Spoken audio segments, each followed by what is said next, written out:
किरण पाटील, अध्यक्ष परिवर्तन गावठाण विकास सामाजिक संस्था, गाव पेंढर, तालुका पनवेल. साधारणतः 3 वर्षापूर्वी सिडको असेल किंवा शासनाची विविध प्राधिकरणं जी विकासासाठी शेतकऱ्यांच्या जमिनी संपादित करतात किंवा लँड पुलिंग कन्सेप्टनी विविध पुनर्वसनाचे पॅकेज देऊन जमिनी संपादन करतात, त्याच्यावर काहीसा शेतकऱ्यांना अन्याय होतो असं आम्हाला दिसलं. खास करून आमच्या पेंदर गावामध्ये काही प्रकरणं अशी आली, आम्ही स्वतः त्याच्यामध्ये बाधित होतो. तर मग गावातले ज्येष्ठ मंडळी सर्व एकत्र येऊन आम्ही गावातली एक संघटना बनवली आणि तिला एक स्वरूप दिलं का बाबा फक्त पेंदर गावापुरतरी मर्यादित न राहता पूर्ण सिडको क्षेत्र किंवा जिथे जिथे महाराष्ट्र शासनाचे संपादनाचे प्रकार सुरू आहेत त्या ठिकाणी आपल्याला कायदेशीर लढा देता येईल. मोर्चे निदर्शनं न काढता कायद्याच्या ज्या तरतुदी आहेत त्या तरतुदींच्या अधीन राहून शासनाने जे प्रकल्प आपल्यावर लादलेले आहेत, प्रकल्प शक्यतो वाईट नसतात, पण त्या प्रकल्पामध्ये जे पुनर्वसनाचे निकष असतात, पुनर्स्थापनेचे जे निकष असतात, व्यावसायिक पुनर्वसनाचे जे निकष असतात, तिथे कुठेतरी आपल्या मागण्या कमी पडतात आणि मग होणारे प्रकल्प ज्याच्यामध्ये दुसऱ्यांचा विकास होतो आणि शेतकरी मात्र त्याच्यामध्ये बाधित होतात आणि ते भकास होतात. ते न होण्यासाठी शासनाने करून ठेवलेल्या कायद्याच्या तरतुदींचीच व्यवस्थित अंमलबजावणी करून प्रकल्पाला विरोध करण्यापेक्षा प्रकल्पामध्ये आपण स्वतः काही बदल करून किंवा प्रकल्पाचे जे पुनर्वसनाचे निकष आहेत त्याच्यामध्ये काही आपल्या फायद्याचे बदल करून प्रकल्प बाधित होण्यापेक्षा प्रकल्प मालक कसा होता येईल किंवा प्रकल्पामध्ये भागीदारी कशी मिळेल यासाठी आम्ही परिवर्तन गावठाण विकास संस्थेची स्थापना केली. आणि हळूहळू सिडको असेल किंवा MMRDAचे काही आहेत, MIDCचे काही प्रकल्प आहेत, नैना असेल, ज्यावर कायदेशीरप्रमाणे गावोगावी बैठक घेऊन प्रबोधन करण्याची सुरुवात केली. आता सॅटर्डे 26 ऑक्टोबर 2024 रोजी आमच्या संस्थेला 3 वर्षे पूर्ण होतात, तर त्याचा 3रा वर्धापन दिन आम्हाला साजरा करायचा होता. तर मग जाणकार मंडळी जे आहे, जसे ओबीसी नेते राजाराम पाटील साहेब असतील, उरण सामाजिक संस्थेचे सुधाकर पाटील साहेब असतील, त्यानंतर कॉम्रेड भूषण पाटील आहेत, दीपक पाटील आहेत, ॲडव्होकेट विकास पाटील, अशा लोकांच्याशी सलामसलत केल्यानंतर असं दिसतं आहे का फक्त वर्धापन दिन साजरा करण्यापेक्षा कुठला तरी एखादा कळीचा मुद्दा आपण उचलून त्याच्यावर एक विचारमंच तयार करू शकतो का, यावर चर्चा करायला हवी होती. तर मग नैना जो सिडकोचा प्रकल्प आहे ज्याच्यामध्ये साधारणतः सुरुवातीला 256 गावं बाधित होत होती आणि साधारणतः 1000-2000 हेक्टर जमीन त्याखाली जाणार होती, तर आता ते 105 साधारणतः 95 गावामध्ये नैना आता सीमित झालेली आहे आणि साधारणतः 7 ते 8 हजार हेक्टर जमिनीवर तो प्रकल्प येतो आहे. तर त्याच्यामध्ये शेतकऱ्यांचे फायदे कशा प्रकारे होतील आणि जो प्रकल्प जसाचे तसे जर अंमलात आला तर शेतकऱ्यांचे नुकसान कसे होतील त्याच्यावर थोडी चर्चा होणे गरजेची होती. कारण आतापर्यंत जे आपण बघितलं आहे 2 प्रकारचे मतप्रवाह याच्यामध्ये होते. विरोधी पक्षाचं असं होतं का फक्त प्रकल्प विरोध करायचा आणि त्याला हद्दभर करून टाकायचं. 10 वर्षामध्ये आपण ते बघतोय, पण आजपर्यंत असं काही झालं नाही. आणि साईड बाय साईड शासनाने असं केलं, सिडकोने असं केलं की ज्या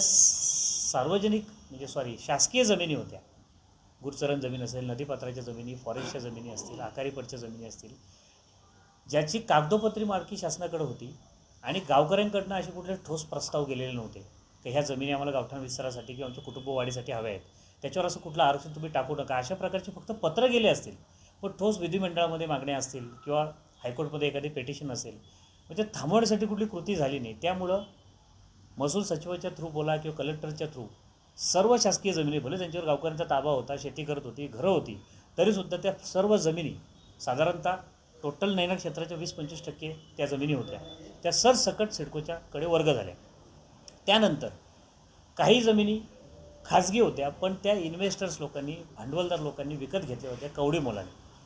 अशा जमिनी, जो विकासक जमीन घेतो त्याला शेतीबद्दल काही आत्मीयता नसते, त्याला ती शेतीच करायची नसते, त्याला फक्त विकास करायचा असतो, पैसा कमवायचा असतो. अशा ज्या जमिनी होत्या त्यांनी शासनाच्या जो काही फॉर्म्युला होता 40-60, 50-50 जो फॉर्म्युला वाढवून ठेवला आहे त्या फॉर्म्युला त्यांनी त्या देऊ करण्यासाठी सहमती दिली नाही ना.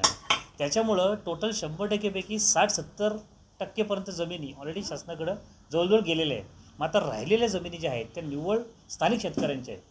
त्याला कोणी सहमती देत नाही, कारण सरकारने किंवा नैनाने जे काही पुनर्वसन पॅकेज दिले ते लोकांना मान्य नाही आहे. त्याच्यात काय अन्यायकारक बाबी आहेत त्याच्यावर प्रॉपर टेक्निकल चर्चा होणे गरजेचे आहे.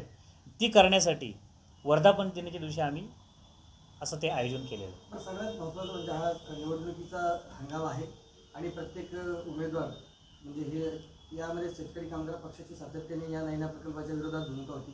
तर भारतीय जनता पार्टी त्याचं समर्थन करत होते. अन्य पक्ष देखील महाविकास आघाडीचा घटक म्हणून नैना प्रकल्पाला विरोध करत होते. आता निवडणुकीचा हंगाम आलेला आहे आणि अशा वेळेला तुम्ही हे चर्चासत्र आयोजित केलेलं आहे, तर तिथे उपस्थिती या लोकांची असायला पाहिजे होती. मग असं काय आयोजन आपण केलेलं आहे किंवा त्यासाठी काही काळजी घेतलेली आहे का? बघा, साधारणतः निवडणुका लागल्या, आचारसंहितामध्ये सुद्धा साम टी व्ही असेल, ABP माझा असेल, नेहमी सर्वपक्षीय जे उमेदवार असतात त्यांच्या जनतेप्रती विकासाप्रती काय भूमिका आहेत आणि त्यांचं इलेक्शन मॅनिफेस्टोमध्ये त्यांनी जे काही वचननाम्यामध्ये लिहून दिले त्याची ते अंमलबजावणी कसे कसे करणार आहेत ते करण्यासाठी विचारमंच आयोजन करते. तर सर्व पक्षातले उमेदवार तिथे येऊन त्यांची उत्तरं देतात. तसाच काही प्रयत्न आम्ही केला आमच्या वर्धापन दिनाच्या औचित्यातून. ते काय असं प्लॅनिंग केलेलं नाही, का इलेक्शन आहे म्हणूनच केलं. वर्धापन दिनाचा कार्यक्रम आमचा ऑक्टोबरमध्येच असतो. तो आहे ॲक्च्युली 28 ऑक्टोबरला, पण ते इलेक्शनचे फॉर्म वगैरे भरण्याची गडबड असेल, लगबग असेल, कोणाला यायला जमेल नाही जमेल, प्लस 27ला संडे असल्याकारणे आम्ही तो सॅटर्डेला कार्यक्रम ठेवलेला आहे. आणि जे लोकप्रतिनिधी स्थानिक आहेत, आता ह्या चर्चासत्राला विशेष जी उपस्थिती आहे, जे मुख्य आकर्षण, जे मुख्य मार्गदर्शक असतील ते आहेत ॲडव्होकेट प्रल्हाद कचरे सर. जर पत्रकार बंधूंना माहिती नसेल तर माहिती देतो की तुम्ही गुगलवर किंवा यूट्यूबवर फक्त प्रल्हाद कचरे असं टाईप केलं आणि त्यांचे व्हिडिओज बघितले तर विदिन 1 महिना तुम्ही लँड ॲक्विजिशनचे एक्सपर्ट होऊ शकता. इतकं चांगलं मार्गदर्शन ते करतात, कारण त्यांना 30-35 वर्षाचा लँड ॲक्विजिशनचा दीर्घ अनुभव आहे. ते अतिरिक्त जिल्हाधिकारी होते पुण्याला. साधारणतः काही वर्ष त्यांनी औरंगाबादमध्ये महसूल आयुक्त म्हणून काम केलेलं आहे. आर्बिट्रेटर ते होते इंडियन ऑइलच्या जमीन संपादनामध्ये. त्याच्यानंतर सिडको औरंगाबाद आणि सिडको नाशिकमध्ये त्यांनी संपादनाची प्रक्रिया पूर्ण केलेली आहे. त्यांना दीर्घ अनुभव या आर्बिट्रेटिंग प्रोसेसचा आणि TPS स्कीमचा आहे. तर ते एक प्रमुख वक्ते आणि मार्गदर्शक म्हणून आपण पुण्यावरून बोलवलेले आहेत. आणि दुसरे जे आपले मार्गदर्शक आहेत ते आहेत ॲडव्होकेट KT खांडेकर साहेब कोल्हापूरचे, जे बॉम्बे पोर्ट ट्रस्टचे लिगल ॲडवायझर होते 30 वर्ष आणि अतिरिक्त जिल्हा न्यायाधीश राहिलेले आहेत. त्यांनासुद्धा संपादनाबद्दल, प्रकल्पग्रस्तांच्या प्रश्नाबद्दल चांगली जाण आहे. हे 2 प्रमुख वक्ते आपण बोलवलेले आहेत आणि त्यांच्या मार्गदर्शनाखाली नैनाचे ज्या TPS म्हणजे नगर परियोजना, नगर रचना परियोजना म्हणजे टाउन प्लॅनिंग स्कीम TPS ज्या जाहीर केलेल्या आहेत, त्याच्यामध्ये शेतकरी हिताचे काय काय बदल करता येतील किंबहुना ते कसे कसे शक्य आहे याच्यावर ते प्रकाश टाकण्याचा प्रयत्न करतील. आणि परिवर्तन गावठाण विकास सामाजिक संस्थेतर्फे मी स्वतः एक पॉवर पॉईंट प्रेझेंटेशन देणार आहे. त्या प्रेझेंटेशनमध्ये जितके नैनावादी शेतकरी आहेत आणि विरोधी पक्षाचे नेते असतील, सत्ताधारी पक्षाचे नेते, त्यांच्याशी चर्चा केल्यानंतर एक मसुदा तयार केलेला आहे की बाबा शेतकऱ्यांना नक्की काय हवं आहे, सरकार काय देऊ शकतं आणि कुठल्या गोष्टी शक्य आहेत, कुठल्या गोष्टी शक्य नाही, आणि विरोध केल्यामुळे आपण आजपर्यंत काय कमवलं आणि प्रस्ताव न दिल्यामुळे आपण काय गमावलं, याच्याबद्दल ती PPT असेल तर ती आपण शनिवारी सर्वांनी आवर्जून या आणि ती जास्तीत प्रसारित करण्याचा प्रयत्न करा. कोण नेते मंडळी कोण असणार आहेत का या सगळ्या बाबतीत, किंवा तुम्ही तसे निमंत्रण वगैरे दिलेले आहे का कोणाला? निमंत्रण देताना आम्ही पनवेलचे माजी आमदार श्री प्रशांत ठाकूर साहेब, माजी आमदार बाळाराम पाटील साहेब, त्यानंतर पनवेल महानगरपालिकेचे विरोधी पक्षनेते आणि सध्या उरण विधानसभेचे जे उमेदवार आहेत संभावित, प्रीतम म्हात्रे साहेब, टाउन प्लॅनिंग आर्किटेक्ट ज्यांना ह्या क्षेत्रातलं सर्वात जास्त अनुभव आणि नॉलेज पण आहे टेक्निकल, ते अतुल म्हात्रे साहेब, जे साधारणतः पेण विधानसभेचे उमेदवारही आहेत. त्यानंतर माजी आमदार मनोहर भोईर साहेब, माजी आमदार महेश बालदी, त्यानंतर प्रकल्पग्रस्तांचे नेते राजाराम पाटील साहेब, जे जमीन हक्काबद्दल हमेशा नेहमीच आग्रही असतात. त्यानंतर दिवा पाटील साहेबांचे चिरंजीव श्री अतुल पाटील साहेब, जे प्रकल्पग्रस्तांचे नेते आहेत. अशा लोकांना आम्ही तिथे आमंत्रित केलेलं आहे आणि इथे मान्यवर जास्त बोलतील आणि त्यांचं नैना TPS बाबत काय काय बदल शक्य आहेत आणि काय काय बदल केल्याने शेतकऱ्यांचा फायदा होऊ शकतो आणि विन विन सिच्युएशन दोघांना कशी येऊ शकते, शासनाला आणि शेतकऱ्यांना, त्याबद्दल ते प्रकाश टाकतील. नेते मंडळी फक्त मी पुन्हा काही शिकवणी घ्यायला तिथे येणार आहेत. ते जे काय सांगतील ते ऐकतील, म्हणजे त्यांना तसं उद्या होणाऱ्या आमदारांना विधानसभेत तशी मागणी करता येईल किंवा शासनाला तसे प्रस्ताव देता येतील. ते त्यांचं थोडक्यात प्रत्येकाला आम्ही 5-5 मिनिटाचा अवधी देऊ, बाबा तुमची भूमिका पण याच्याबद्दल मांडा. आता तुम्ही जमीन हक्काचे अभ्यासक आहात किंवा तुमचा सातत्याने या विषयीचा मार्गदर्शन राहिलेलं आहे, याचिका देखील तुम्ही दाखल केली आहे जमीन हक्कांविषयीच्या. आता व्यक्तिगतरित्या नैनाच्या बाबतीतली जी शेतकऱ्यांची भूमिका आहे विरोधाची किंवा सत्ताधाऱ्यांची बाजूची, याकडे तुम्ही त्रयस्थ नजरेने पाहता तेव्हा तुम्हाला कुठल्या गोष्टी जाणवतात?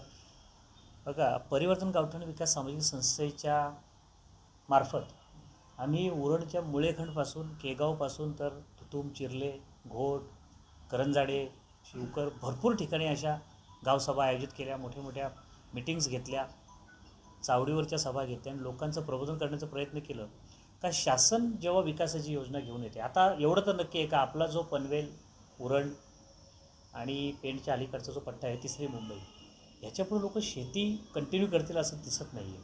किती जरी कोणी बोललं का आम्ही शेती कंटिन्यू करू, होतं काय, जर कुठली योजना आली नाही तर लोक जमिनींचा भाव वाढतो त्याच्यामुळे विकत जातात किंवा त्याच्यावर अनधिकृत बांधकामं करतात, त्याच्यामुळे अतिक्रमणं वाढतात आणि मग परिस्थिती होणार उल्हासनगरसारखी, मुंबऱ्यासारखी. त्यामुळं सुनियोजित विकास जो असतो म्हणजे प्लॅन्ड सिटी आपण बोलतो ती होणे गरजेचं आहे. पण ते होताना जर गावं भागास होत असतील किंवा गावं उद्ध्वस्त होत असतील, गावं जर विस्थापित होत असतील, त्याला परिवर्तन गावठाण विकास सामाजिक संस्था सर्वप्रथम न्यायालयामार्फत आव्हान देणार आहे. 3 वर्षापासून आम्ही सांगत आलो आहे.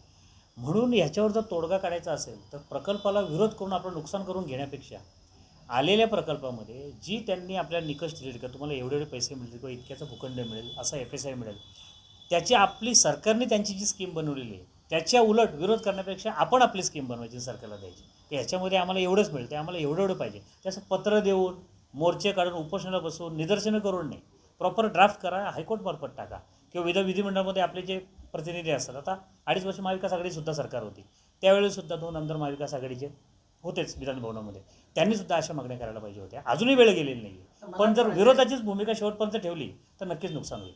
मला काय म्हणायचं, तुम्हाला नयनाचे सध्याचे कुठले मुद्दे आहेत ते तुम्हाला व्यक्तिगत आवडत नाही, तुम्हाला खटकणारे मुद्दे कुठले? सर्वात जास्त खटकणारा मुद्दा जो आहे तो म्हणजे गावठाण विस्ताराचा.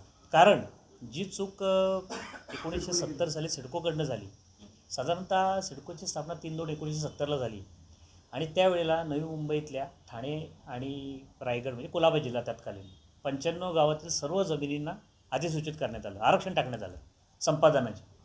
पण त्यावेळेला जे तहसीलदार होते, नकाशे अवेलेबल होते. आता माझं पेंदर गाव किंवा उद्या तुम्ही करंजाडे गाव पकडा, सरकार दप्तरी 1932-33 सालीचे सर्वे झाले होते, त्याच्यामध्ये गाव 2 किंवा 3च एकरमध्ये दिसते.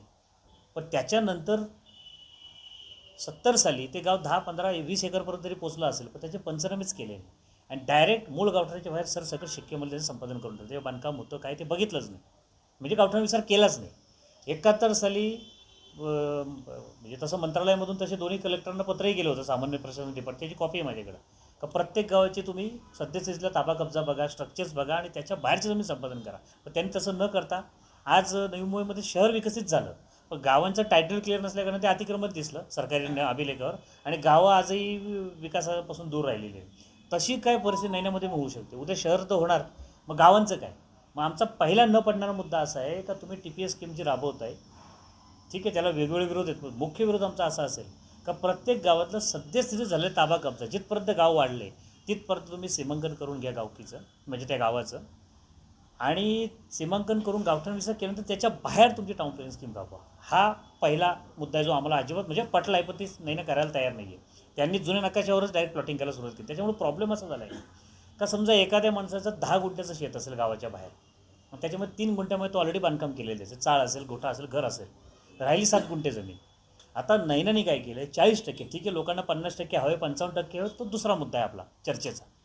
पण सध्या जर समजा एखादा शेतकरी बोला ठीक आहे बाबा 40%चा घेतो मी, चला म्हणजे 10 गुंठ्याच्या बदली मला 4 गुंठ्याचा प्लॉट येतो. पण नैना टाउन प्लॅनिंग स्कीमने काय केले, त्याचे एक्झिस्टिंग 3 गुंठ्याच्या बांधकामावर तो 4 गुंठ्याचा प्लॉट टाकला. म्हणजे फिजिकल त्याला 1च गुंठ्याचा प्लॉट मिळतो.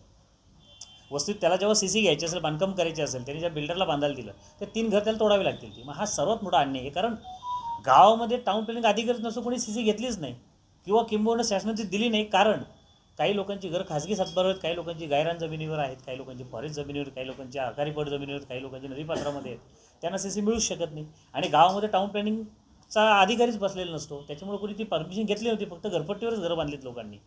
तर आमचा अट्टास एवढाच आहे की जर रोष कमी करायचा असेल तर गावातली जेवढी बांधकामं आहेत ती पहिले रेग्युलराईज करायला लागतील आणि त्याच्या बाहेर गावाच्या सीमांकित नकाशा, जर समजा एखाद्या गावाचा नकाशा 1932-33 सालचा आज 2 एकरचा असेल, पण आता तो गाव 25 एकर गेला असेल, तर 25 एकरपर्यंत ते गावाचा गाव नकाशा बनवत असेल तर प्रत्येकाला प्रॉपर्टी कार्ड द्या आणि त्याच्या बाहेर तुमची स्कीम राहा.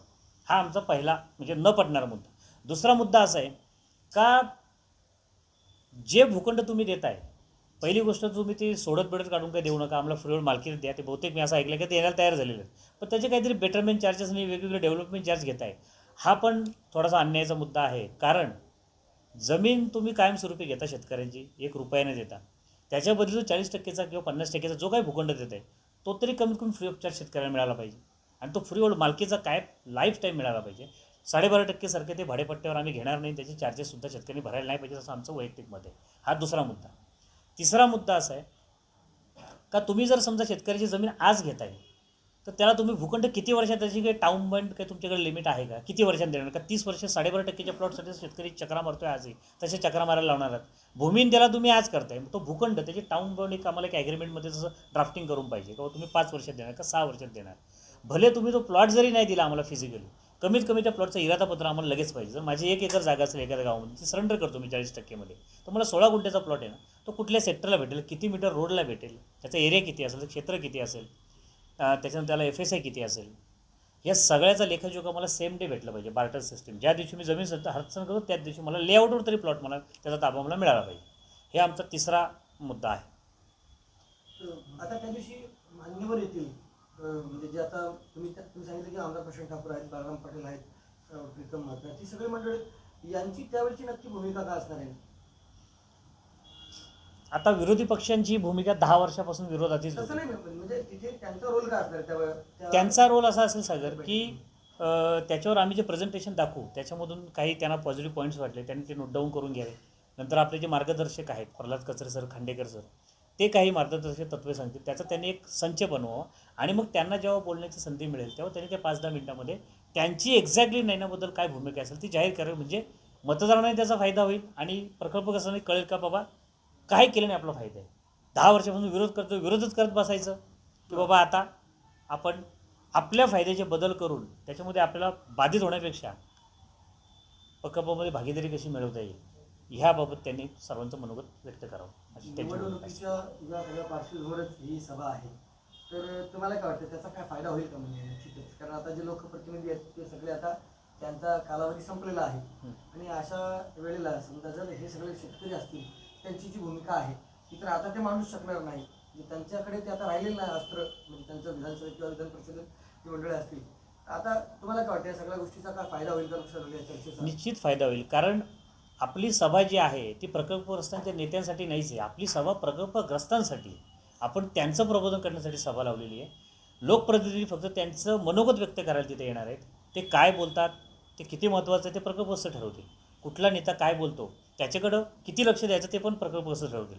पण एक्सपर्ट्स काय बोलतात, वाटल्यास त्यांना जर असं वाटलं का एक्सपर्ट्स आपले जे सांगतात त्याच्यात पण त्यांना शंका आहे, तर त्यांनी अजून जाणकार लोकांना विचारावं, पण विरोध करून स्वतः नुकसान करून घ्यावं नाही, एवढंच स्पष्ट आमचा अभिप्राय आहे. आपला वर्धापन दिन आहे आणि जनतेला आपण आव्हान कशा प्रकारे कराल की बाबा आपला कार्यक्रम आहे नाट्यगृहामध्ये, कशा प्रकारे टायमिंग सांगाल आणि कशा प्रकारे नागरिकांना आव्हान कराल? परिवर्तन गावठाण विकास सामाजिक संस्थेचा 3रा वर्धापन दिन शनिवार दिनांक 26 ऑक्टोबर 2024 रोजी सकाळी 10 वाजता आद्य क्रांतीवीर वासुदेव बळवंत फडके नाट्यगृह येथे आयोजित केलेला आहे. त्या कार्यक्रमाला नैना TPS स्कीमबाबत आणि नैना क्षेत्रातील गावांचे सीमांकन करून गावठाण विस्तार करणे ह्या 2 विषयावर विचारमंचाचे आयोजन केलेलं आहे. त्यासाठी प्रमुख मार्गदर्शक म्हणून ॲडव्होकेट प्रल्हाद कचरे सर यांना 30 वर्षाचा जमीन संपादनाचा अनुभव आहे, जे आर्बिट्रेटर राहिलेले आहेत शासनाचे. सिडकोच्या भूसंपादन अधिकाऱ्यांना ट्रेनिंगसुद्धा ते देतात. अप्पर जिल्हाधिकारी लेवलचं काम त्यांनी केलेलं आहे, त्यांचं मार्गदर्शन आपल्याला लाभतं आहे. ॲडव्होकेट खांडेकर सर जे बॉम्बे पोर्ट ट्रस्टचे लिगल ॲडवायझर होते, अप्पर जिल्हाधिकारी होते, ॲडिशनल जिल्हाधिकारी अतिरिक्त जिल्हा अधिकारी, त्यांना जिल्हा न्यायाधीश, त्यांना आपण आमंत्रित केलेले. त्यांच्या अनुभवातून ते सांगतील का आपला कसा कसा याच्यातून फायदा होतो. तर नैना क्षेत्रातील आणि सिडको क्षेत्रातील जे पण प्रकल्पग्रस्त शेतकरी कष्टकरी आहेत त्यांना मी आवाहन करतो का त्यांनी जास्तीत जास्त संख्येने या कार्यक्रमाला यावं आणि आपल्या ज्ञानामध्ये भर पाडून घ्यावी, जेणेकरून विरोधाचं राजकारण न करता आपण विकासाची भूमिका आपण कशी घेऊ शकतो आणि येणाऱ्या प्रकल्पामध्ये बाधित होण्यापेक्षा आपण प्रकल्पामध्ये भागीदार कसे होऊ शकतो यासाठी स्वतःचं प्रबोधन करून घ्यावं असं मी त्यांना आवाहन करतो.